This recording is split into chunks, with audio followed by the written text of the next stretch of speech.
Imagine spending years, maybe even lifetimes, chasing the ultimate truth. You're finally there, under a tree, you faced everything down, and then clarity. Yeah. Just full understanding, freedom. The whole search is over. What's the absolute first thing you'd say? What words bubble up? That exact moment, yeah. That immediate utterance right after achieving total liberation. It's incredibly potent.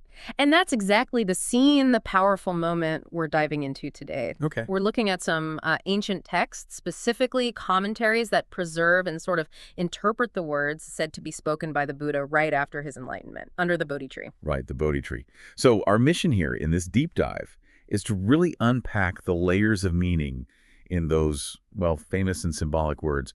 We're using what these specific sources tell us. Exactly. Trying to see what they reveal about suffering, the path out, and enlightenment itself. Yeah. All seen through this, first declaration. Absolutely. And these texts, they start by painting the picture for us. We find the teacher, the Buddha, seated right there under the tree. And the sources get pretty specific about the lead-up, right? The sequence of events just before dawn. First, vanquishing the force of Mara. Yeah, dealing with those obstacles even before the sun's up.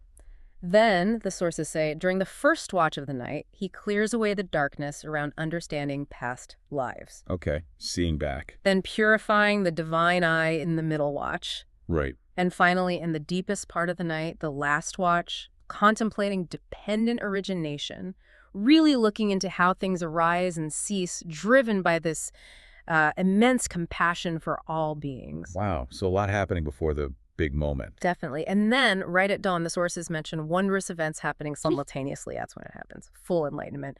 Paṭhamabodhivatthu. And what's really significant, the sources point this out, is that immediately after he utters this joyful exclamation, anudana. Anudana. Yeah. And they note this wasn't like a one-off thing. It's described as a practice shared by countless Buddhas before him upon reaching that same state. Interesting. So this udana, this exclamation, that's our focus. That's it. The texts give us the verses from that exact moment. Can you share them? Sure. They begin. Aneka jati sasara sandavisa anibisaga karaga visanto duka jati punapunai. Okay, quite a mouthful. What's the essence of that first part? It translates roughly to something like wandering through countless births I ran, not finding, seeking the house builder, suffering his birth again and again. Seeking the house builder. Okay. And the second part, after finding him. Right, after the seeing, it goes. Gakaraka dihosi, punagahanakahasi, sabate fasukabaga, gahakute visachatai, visachakatachita, tashanan kayama chagati, and that means something along the lines of, house builder, you are seen. You shall not build a house again. All your rafters are broken. The ridgepole is demolished, or unconditioned. The mind has reached the unconditioned. The end of craving has been reached. Wow. Okay, that's dense. Very symbolic language. Incredibly dense. And what's fascinating is how the commentary we're drawing from just breaks down every piece of that house metaphor. Right, let's get into that. That first bit, seeking the house builder. Who's doing the seeking, and what exactly is this house the source talks about? So the I is the speaker, the Buddha at that point of enlightenment, and the commentary is very clear. This house he was searching for the maker of. It's this self-existence, attabhāva. Attabhāva. So not like a brick and mortar house? No, not at all. It's the actual structure of being born into this conditioned existence, the whole cycle. Got it. So the search wasn't for a literal builder, but for the architect of, well, us being stuck in this cycle. Who is that architect then, according to these texts? The source is remarkably direct here. It names the builder as craving. Craving. Specifically tanhā, which means something like the one who increases or builds. And the text really emphasized this wasn't a quick search. It went on for, well, an immense time, innumerable lives. The anakajati sata bit. Exactly. Just wandering through the cycle of rebirth, the sasara vate. And that first verse, it also gives the reason for the search, doesn't it? Suffering is birth again and again. Precisely. The sources flat out state that birth itself is suffering, dukkha. Why? Because it's always tangled up with aging, sickness, death, jaravyati marana misata. Right. The whole package deal of conditioned existence. Exactly. And this suffering, this endless loop of rebirth, it just doesn't stop as long as that builder craving remains unseen, unidentified at its root. Which brings us to that powerful line in the second verse. House builder, you are seen. That feels like the turning point. It absolutely is. And the commentary really spells out what seen means here. It's not just a casual glance. It says, let me get the phrasing. You are seen by me having penetrated the knowledge of omniscience. Omniscience. Yeah. Sabanyutenyat by Vijatneva Mayadani Ditahasi. It's that level of deep, complete insight from enlightenment that finally lets him see the builder, see craving for what it truly is. And because the builder is finally seen, the house can't be built again. That's the logic, yes. The sources explain that this self-existence, this house, cannot be constructed again within this cycle of rebirth, the Sasara Vide.